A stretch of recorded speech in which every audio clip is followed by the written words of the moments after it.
오늘 고린도후서 6장 14절로 7장 1절까지 말씀을 통해서 그리스도인의 성화라는 제목으로 함께 은혜를 나누고자 합니다. 자, 우리 이제 예수를 믿고 성령을 선물을 받았죠. 성령 우리 안에 이제 거하십니다. 자, 그러면 우리의 신분이 어떻게 바뀌었을까요? 우리의 신분이 전에 죄에 놓여있었잖아요. 이제는 거룩한 하나님의 자녀가 되었습니다. 그렇죠? 거룩한 하나님의 자녀가 됐다면 우리 마땅히 어떻습니까? 거룩한 백성이요, 거룩한 존재가 된 것이죠. 우리 이미 거룩한 사람이 이제 된 것입니다. 우리가 거룩해져서 하나님 믿은 것이 아니잖아요. 그렇죠? 하나님께서 우리를 무조건적으로 택해 잡아주시고 우리를 성령의 기름 부어주셔서 우리를 거룩한 존재로 만들어 주셨어요. 자, 이렇게 우리가 이 거룩한 존재가 이미 되었기 때문에 자, 그 신분에 걸맞는 그런 모습을 살아가기 위해서 어떻게 해요? 우리가 힘을 써야 마땅한 것이죠. 그렇죠? 자, 우리가 거룩해져요. 하나님께서 우리에게 내 거룩해도 거룩을 말씀하신 그 명령이 왜 주어졌습니까? 무엇 때문에? 우리가 이미 거룩한 존재가 되었기 때문에, 거룩한 신분을 받았기 때문에 그에 합당한 모습이 되는 것이죠. 자주 그런 비유를 드리지만, 자, 거지와 왕자가 과거의 동화에 보면 이제 서로 신분이 바뀌었었어요. 바뀌어서 이제 했다가 우연한 기회에 이제 다시 그 신분을 회복하게 되었습니다. 자기는 거지인 줄 알았는데 보니까 원래는 왕자였어요. 드디어 이제 왕국에 들어서 살게 됩니다. 그러니까 그동안 묵었던 때도 다 벗기고 옷도 정말 가장 고급스러운 옷으로 당연히 입었겠죠. 근데 어떻습니까? 속은 여전히 거지 때의 모습이잖아요. 생각이나 모든 것들이 다 거지의 모습입니다.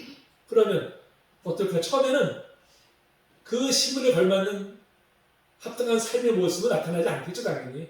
여전히 왕자의 신분임에도 불구하고 여전히 어떻습니까? 처음에는 거지의 모습이 나타날 것이죠. 말이나 행동이나 다 그랬을 것입니다. 하지만 어때요? 자, 이제 두 달이 어떻습니까? 교육도 받고요. 왕자로서의 그 신분에 맞게 교육도 받고 또 자신이 내가 이제 왕자답게 살아야지, 그렇게 살아야 마땅하지 하면 어떻게 해요? 스스로 노력하지 않겠습니까? 그러다 보면 어떻게 돼요? 점점 변화되어서 이제는 왕자의 신분에 걸맞는 그런 이제 존귀한 모습이 그의 언행에서 이제 나타나게 된다는 것이죠.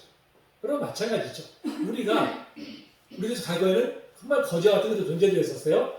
죄로 인해서 죄의 옷을 입었던 자들이었습니다. 더러운 옷을 입었던 자들이었었죠. 그럴 때 우리를 하나님께서 죄의 옷을 벗겨주시고 의의 옷을 입혀주셨어요. 이제 너는 내 자녀다 인치해주셨습니다. 그런데 여전히 우리는 어떻습니까? 과거에 갖고 있었던 생활, 가치관, 습관, 언행 다 가지고 있잖아요. 그들이요. 그러면 나는 어쩔 수 없어. 뭐 이러니까 그냥 이들 있어야지. 그러겠습니까? 당연히 아니죠. 우리가 그의 신분에 걸맞는 모습으로 변화되기 위해서 우리가 마땅히 노력해야 될 것이죠. 마땅히. 자, 오늘 우리가 읽은 본문에서 바로 그것을 우리가 말씀해 주고 있어요. 그것을. 자, 계속해서 뭐라고 말씀합니까? 14절에 보니까 어찌 함께하며 어찌 사귀며 15절 어찌 조화되며 어찌 상관하며 16절에 어찌 입체가 되며 어찌라는 말이 계속 나오잖아요. 그러니까 우리가 어떻게 해요? 이젠 더 이상 죄와 더불어 살아갈 수 없다는 것이죠. 우리 신분에 걸맞는 모습으로 살아가야지 어떻게 우리가 예수 믿기 전에 과거의 모습으로 살아갈 수가 있겠느냐 하는 것을 이제 계속해서 강조하면서 지금 이제 말씀하고 있는 것입니다. 왜 우리가 거룩하게 살아야 돼요? 무엇 때문에? 16절에 보니까 우리는 살아계신 하나님의 성전이라. 자, 지난 주에만 우리가 시간 말씀하셨잖아요. 성령께서 이제 어떻게 해요? 우리 안에 거하시잖아요. 그렇죠? 성령이 거하실 때는 우리는 이제 하나님의 거룩한 성전입니다. 성전. 우리가 거룩한 존재잖아요. 이 안에 성령께서 계신다면 여러분 우리가 그에 합당한 거룩한 모습을 살아가기 위해서 마땅히 우리가 힘을 써야 되는 것이죠. 내 안에 성령이 계심에도 불구하고 내가 여전히 그냥 세상과 더불어서 짝지어서 살아오고 있다면 여러분 그것이 과연 성령이 계신 사람의 모습이겠습니까? 그럴 수가 없는 것이죠. 그래서 바울 사도는 계속해서 어찌라는 단어를 통해서 이제는 우리가 더 이상 죄와 짝지어 살 것이 아니라 이제는 죄와 담대히 결별하고 이제는 거룩한 삶을 살아야 됨을 분명하게 여기서 이제 말씀해주고 있어요. 자, 근데 이제 이 거룩이라는 단어가 우리는 카도시, 기본적으로 이것이 이제 구별되었다는 뜻입니다. 구별되었다. 우리가 성도라고 하죠. 성도. 거룩한 무리들이에요. 우리가 거룩한 무리들. 근데 우리가 사실 우리 자신의 모습을 보면 거룩한 무리라면 붙이기엔 너무 좀 부끄럽잖아요. 솔직한 말이에요. 그렇죠? 그럼에도 불구하고 거룩한 무리라고 칭해주신 이유가 뭐예요? 세상과 구별되었다는 뜻이죠. 세상과 구별되었기 때문에. 우리가 세상과 구별되었다는 것은 분리되었다는 뜻이 아닙니다. 뭐예요? 그들에서 우리가 구별되어서, 우리가 이제 그들과 구별되어서 하나님의 자녀, 우리가 이제 옮겨바 되었다는 것이죠. 자, 그러면 우리가 가장 먼저 어떤 것이 바뀌어야 되겠습니까? 자, 우리가 지난주에 말씀드렸지만 우리의 마음이 바뀌어야죠. 마음. 그렇죠? 마음이 바뀌어야죠. 그래야 생각이 바뀌지 않습니까? 생각이 바뀌어야 말이 바뀌고요. 그리고 행동이 바뀌게 되고요. 그래야 그 인생이 바뀌는 것입니다. 그러니까 우리가 무엇보다도 이제는 예전에 세상의 가치관을 가지고 살았잖아요. 그것이 오른쪽으로 살았는데 이제는 하나님 나라의 가치관을 가지고 이제 살아가는 사람들로 우리가 이제 구분되는 것이죠. 예전엔 세상 문화를 즐겼는데 이제 하나님 나라의 문화를 즐기는 사람으로 우리가 바뀌어가는 것이죠. 이게 바로 뭐예요? 구별됐다는 모습이죠. 구별된 바로 이제 그런 모습인 것을 우리가 이제 보게 됩니다. 우리는 신분상으로 우리가 어떻게 해요? 거룩한 존재가 되었어요. 신분상으로. 이미 하나님께서 거룩했기 때문에 너는 내 자녀다 인치해 주신 것이 아니라 그냥 무조건 우리를 딱 택해서 너는 거룩한 사람이야 하고 딱 인치해 주셨어요. 그렇기 때문에 우리가 거룩하게 살아야 될 이유가 뭐예요? 그 신분에 합당한 모습으로 일치가 되기 위해서 우리가 이제 마땅히 노력을 해야 한다는 것이죠. 바로 그것이 우리를 향하신 바로 하나님의 뜻인 것입니다. 근데 우리가 사실 우리 거룩한 사람이야 이렇게 얘기하면 좀 말씀드렸지만 왠지 모르게 마음이 찔려요. 그렇지. 아유 내 모습 보니까 여전히 내가 좀 부끄러운 모습 아는데 어떻게 나를 이렇게 내가 그런 거룩한 사람이라고 내가 칭을 받을 수 있을까? 사실 우리가 이제 그렇게 생각들을 많이 하잖아요. 근데 분명히 성경에서 우리를 거룩한 삶을 칭해 주신 것은 우리 행실을 보고 그렇게 하신 것이 아니라는 것이죠.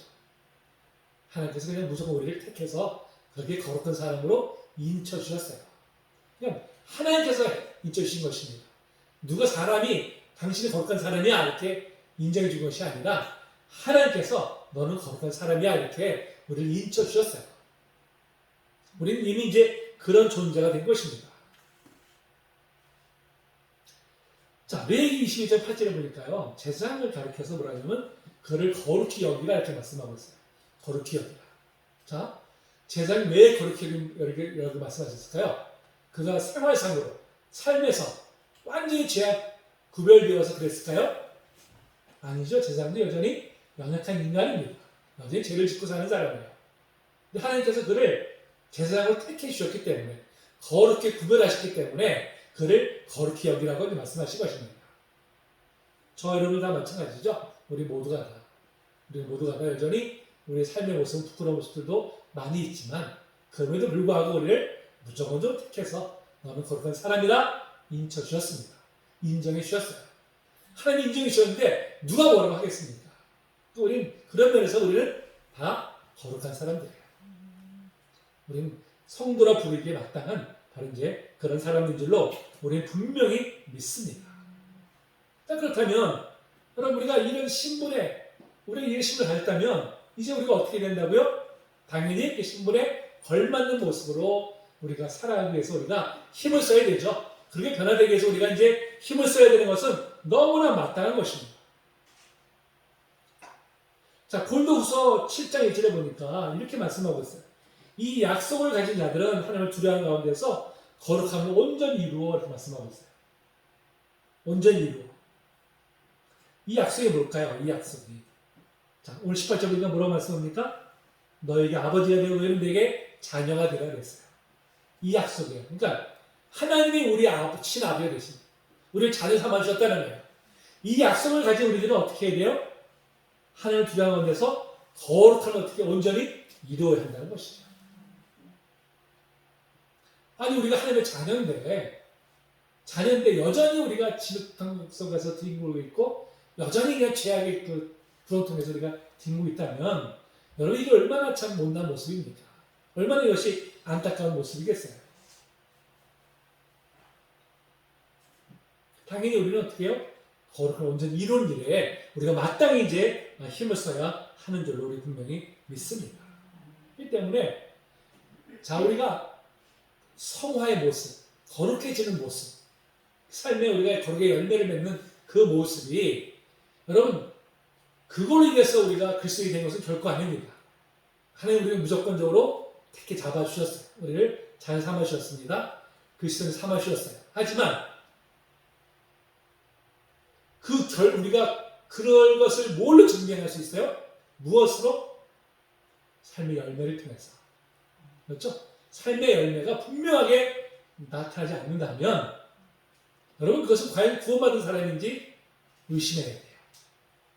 내 삶에서는 내 가치관도 전혀 변화되지 않고 내 삶에서는 여전히 예전과 다를 바 없는 모습으로 살아가고 있는데 그저 내가 지금 교회 다닌다고 입술로 그냥 예수 믿는다고 고백했다고 나 구원받았어. 과연 이럴 수 있냐는 것이죠. 성경 어디에도 그렇게 말씀하고 있지 않아요. 주님도 뭐라 말씀하셨습니까? 그의 열매를 보아 그 나무를 알지니 말씀하셨잖아요. 그 나무를 알지니. 또 우리의 삶의 열매를 통해서 우리가 정말 참된 믿음을 갖고 있는지 정말 하나님의 자녀가 되었는지를 우리 삶의 열매를 통해서 우리가 이제 증명할 수 있다는 것이죠. 증명할 수 있다는 것입니다. 물론 우리가 예수 믿었다고 해서 하루아침에 정말 모든 것이 다 변화돼가지고 이제는 죄와 완전히 결별하고 완전히 거룩한 사람으로 살아가면 얼마나 좋겠습니까? 근데 실상 그렇지 못하잖아요. 사실 고린도 교회가 사실 그 모든 교회 중에서 가장 문제가 많은 교회라고 이제 인정이 되고 있죠. 근데 고린도 교회들도 분명히 다 예수 그리스도를 주라 고백한 사람들이에요. 분명히 하나님 믿는 그런 자녀들입니다. 그럼에도 불구하고 그 안에서 어떤 일이 벌어졌어요. 음행도 있었고요. 시기도 있었고요. 당짓는 것도 있었고요. 분냄도 있었고요. 아주 온갖 참 그런 부끄러운 모습들이 참 많이 있었습니다. 근데 비단 고린도 교회만이 아니라 뭐 다른 교회들도 마찬가지였어요. 자, 에베소서 4장 25절로 29절까지 말씀해 보니까 자, 거기도 이제 그 에베소 교회를 향한 권면이에요. 권면인데 자, 거기서 뭐라고 말씀하냐면요. 저는 거짓말하지 말라 이렇게 말씀하고 있어요. 자, 거짓말하지 말라고 말씀하는 이유가 뭐예요? 거짓말하는 사람이 있기 때문인 것이죠. 그렇죠? 거짓말하는 사람이 있기 때문에 바로 거짓말하지 말라고 이렇게 말씀하고 있는 것이죠. 또 분을 내어도 죄를 짓지 말라 이렇게 말씀하고 있는 것을 보아서 정말 자기 통제가 안 되는 그런 사람들이 있었어요. 분명히 그 안에서. 화를 절제하지 못해가지고 분노하는 그런 사람들이 있었습니다. 또 도둑질하지 말라 이렇게 말씀한 것도 보니까 또 다른 사람에 가서 훔치거나 뭐 이렇게 빼앗는 그런 죄를 범한 사람들도 그 안에 분명히 이제 있었다는 것이죠. 또 자기 손으로 수고해서 선한 일을 하라고 이렇게 말씀하신 것으로 보아서는 자기 생활 책임을 지지 않고 게으른 그런 사람들도 이제 그 안에 분명히 있었습니다. 또 더러운 말은 입 밖에 내지 말라고 말씀한 것으로 봐서는 그런 부정적이고 남을 깎아내리고 비판하는 이런 말을 서슴지 않는 그런 사람들도 있었다는 것이죠. 여러분, 에베소서는 누구에게 썼어요? 에베소 교회 성도들에게 쓴 거예요. 믿지 않는 사람이 쓴 것이 아닙니다. 에베소 교회 성도들에게 주신 말씀이에요. 그럼 그런 말씀을 쓴 것을 볼 때 에베소 교회 안에 여전히 예수 그리스도를 주로 고백했으면서도 여전히 죄 가운데 있는 이런 죄들을 이제 범하는 바로 이제 그런 사람들인 것을 이제 있음을 우리가 분명히 보게 됩니다. 그러니까 우리는 예수 믿고 나서부터 사실은 그때부터 진짜 시작되는 거예요. 전쟁이. 영전쟁이 시작되는 거예요. 그렇죠? 제가 말씀드렸지만 우리 안에 성의 소욕과 육체의 소욕이 서로 충돌을 하잖아요. 예전에는 충돌이 없었어요. 육체의 소욕만 있었기 때문에 충돌할 게 없어요. 그냥 육체의 소욕이 이끄는 대로 나는 그냥 살아가면 돼. 그러니까 오히려 많이 편했어. 사실 어떻게 보면. 편했는데 이제 예수 믿고 나니까 성령이 내 안에 들어오니까요. 성령의 소욕이 생긴 거예요. 성령의 소욕이 어떻게 해요? 육체 소욕과 끊임없이 충돌합니다. 그때부터 막 괴로운 거예요. 아, 예수 믿으면 좀 마음 편할 줄 알았더니 이거 더 힘드네. 내 안에 이러려고 예수 믿었나? 이런 지배감이 들기도 하죠. 하지만 그게 뭐예요? 살아있다는 증거잖아요. 영적으로 살아있다는 증거입니다. 때로 우리가 죄에 질 때도 많잖아요. 사실은. 지리도 많지만 어떻습니까? 다시 우리를 이렇게 세워주시잖아요. 그렇죠? 성도를 다시 이렇게 세우셔서 우리 하여금 더욱더 전진하게 만들어주십니다. 그것이 뭐예요? 내 안에 성령이 계시다는 증거잖아요. 그렇죠? 또 우리는 내가 죄를 짓는다고 해서 그게 실망할 것이 아니라는 것이죠. 내가 좀 넘어진다고 해서 실망할 게 아니라는 것입니다.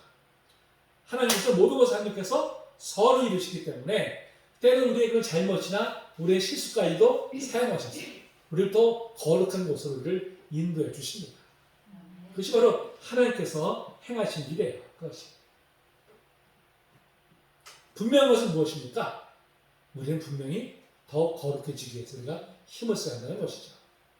자, 근데 말씀드리지만 이스라엘 백성들이 출애굽해서 이제 시내산에 왔습니다. 하나님께서 이제 언약식을 맺잖아요. 언약식을.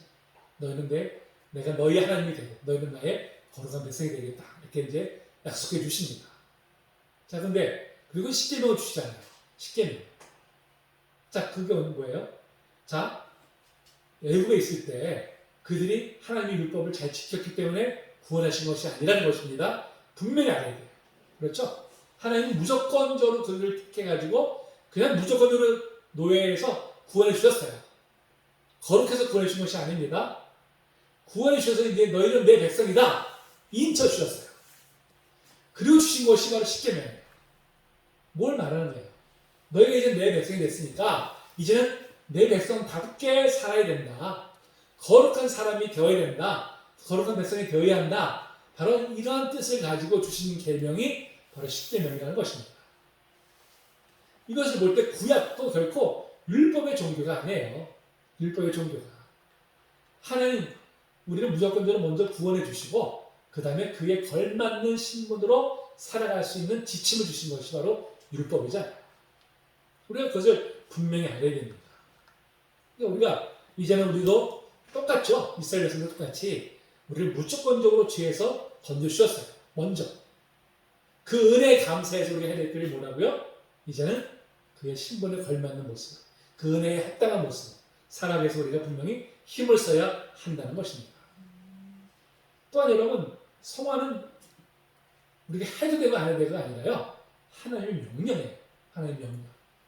자, 데살로니가서 4장 3절을 보니까요. 하나님의 뜻은 이것이니 너희의 거룩함이라 이렇게 말씀하고 있어요. 너희의 거룩함이라. 7절에 보니까 하나님이 우리를 부르심은 거룩하게 하시느니 이랬어요. 우리를 부르신 목적이 뭐라고요? 우리를 거룩한 사람들로 만들기 위해서, 세우기 위해서 우리를 부르셨다고 하는 것입니다.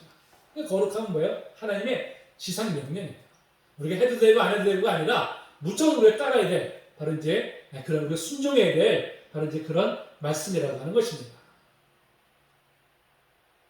우리가 사실 그리스도인들이 좀 잘못된 믿음에 대한 잘못된 인식을 가지고 나는 그냥 예수를 주로 고백하면 구원 받은 거야. 천국 보장됐어. 어디 이런 잘못된 그런 믿음들을 가지게 돼가지고요. 그게 마치 믿음의 전체인 거냐? 그렇게 여겨요. 그러니까 이제 나 이제 천국은 따는 당상이니까 난 죽음 성공하면 되니까 이 땅에 있을 동안에는 적당히 저 세상 것도 즐기며 살아가야지.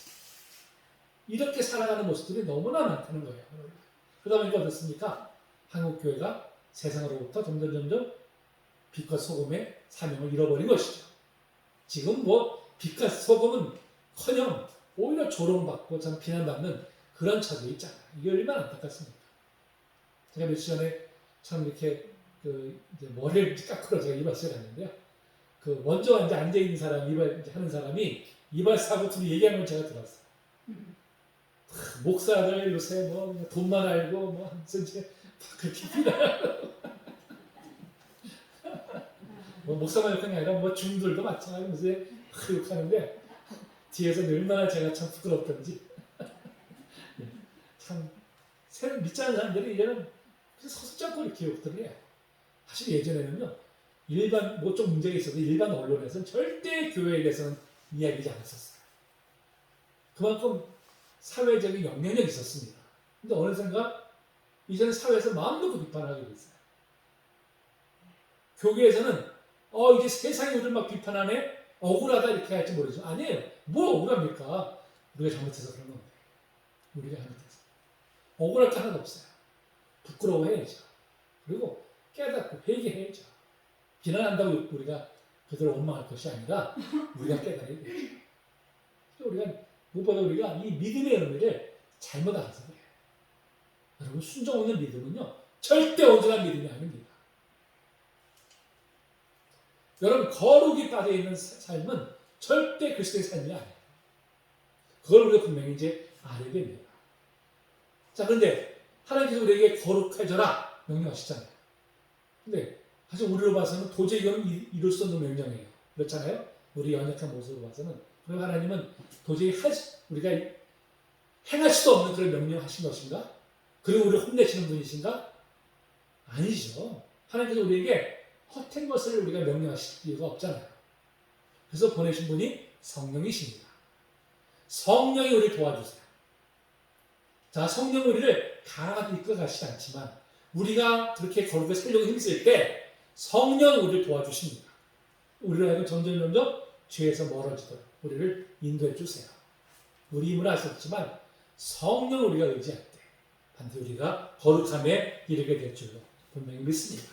그래서 우리가 성령을 더 의지해야 되죠. 자, 또 베드로서 1장 15절 10절에 보니까 오직 너희를 부르신 거룩한 이처럼 너희도 모든 행실에 거룩한 자가 되라. 기록되었으니 내가 거룩하니 너희도 거룩할지어다 하셨느니라 했어요. 거룩은 뭐예요? 하나님이 모든 성도들에게 주시는 지상 명령이죠. 자, 누구처럼 되라고요? 하나님처럼. 내가 거룩하니 너희도 거룩하라 말씀하셨잖아요. 거룩의 표준이 누구예요? 하나님이십니다. 사실 저도 예전에 이제 이렇게 우리의 하신 뜻이 하나님의 예수 그리스도의 장성분량에까지 이르는 것이다. 이 말씀을 붙들고 보기에는 우리는 너무 거리가 먼 거예요. 지금 제 자신의 모습을 보면 너무 거리가 멀어.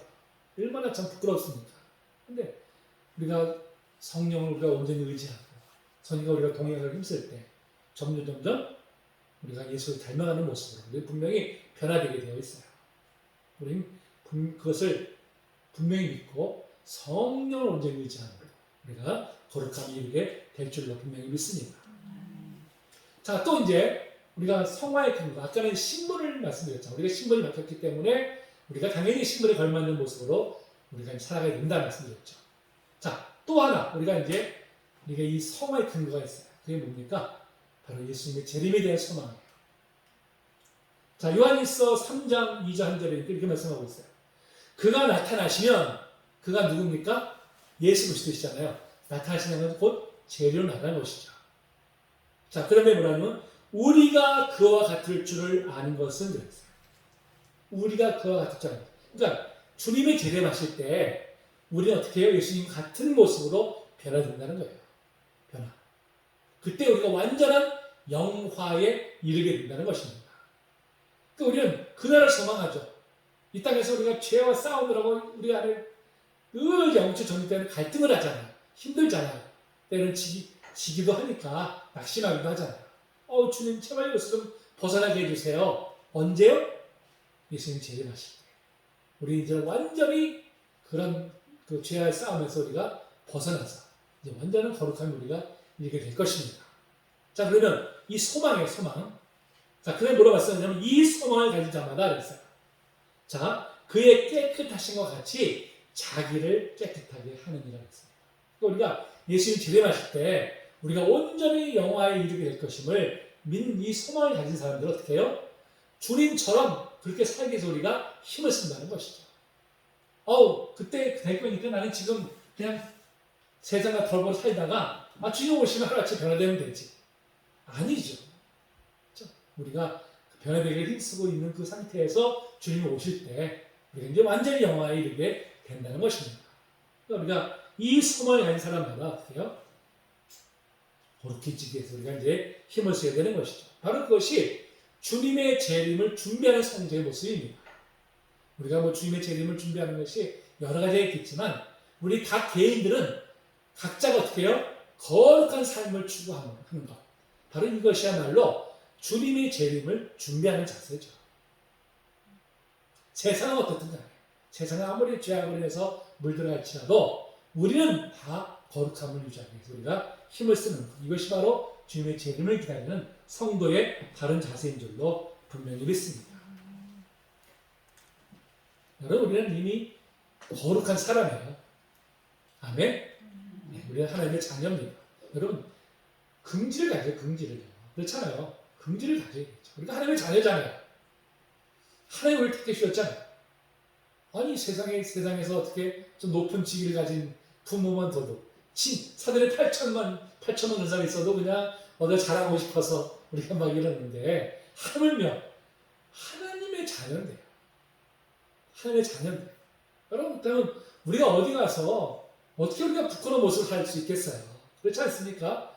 그 자긍심이 있다면 우리가 어떻게 어디 가서 함부로 살 수 있겠어요? 함부로 말할 수 있겠어요?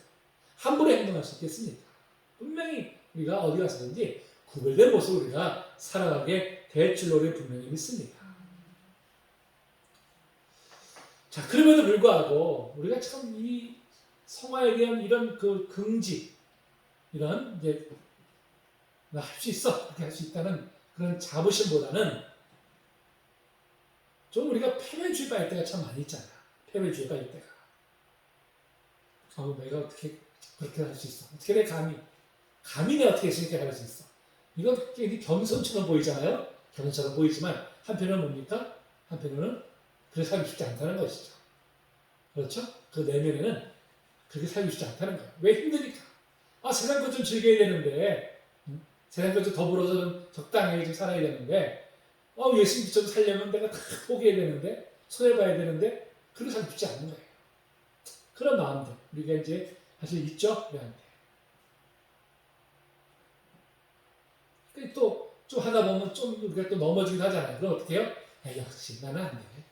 나는 어쩔 때가 감히 어떻게 내가 이제 적당히 살아야지.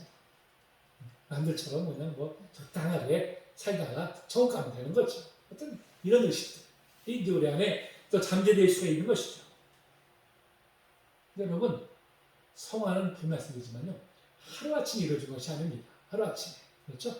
점진적으로 우리가 변화되는 것이지 하루아침에 변하는 거 아닙니다. 그러니까 오히려 보면 저는 이제 이렇게 왜 어느 날 갑자기 은혜 받았다고 그래가지고 하루아침에 하나님이 확 달라진 사람들 있잖아요. 저는 그런 사람들 보면 불안해요. 좀 불안해요. 그런 사람들일수록요, 나중에 보면 다시 또 획 하고 다시 원래 들어가요. 그런 사람들 참, 사실 많이 봤어요. 그래서 저는 오히려 그런 사람들 보면 좀 불안스러워. 너무 은혜 받았다고 막 이렇게 뜨안스러워 보는 거예요. 오히려 잠잠하게, 차근차근히, 하나씩 다시 올라오는 사람들이 무너지지 않아요. 모든 집도 마찬가지잖아요. 하루아침 뚝뚝뚝 치면 부실공사돼요. 그렇죠? 사람 세워져가는 것도 마찬가지인 것 같아요. 하루아침에 뭐가 변화되면 사실 기초가 없기 때문에요. 늘 불안할 수밖에 없는 거예요. 그리고 바람 좀 확 불어버리면 휙 무너져 버리잖아요. 근데 차근차근히 하나씩 가져 올라온 사람들은 절대 비바람이 불어도 무너지지 않아요.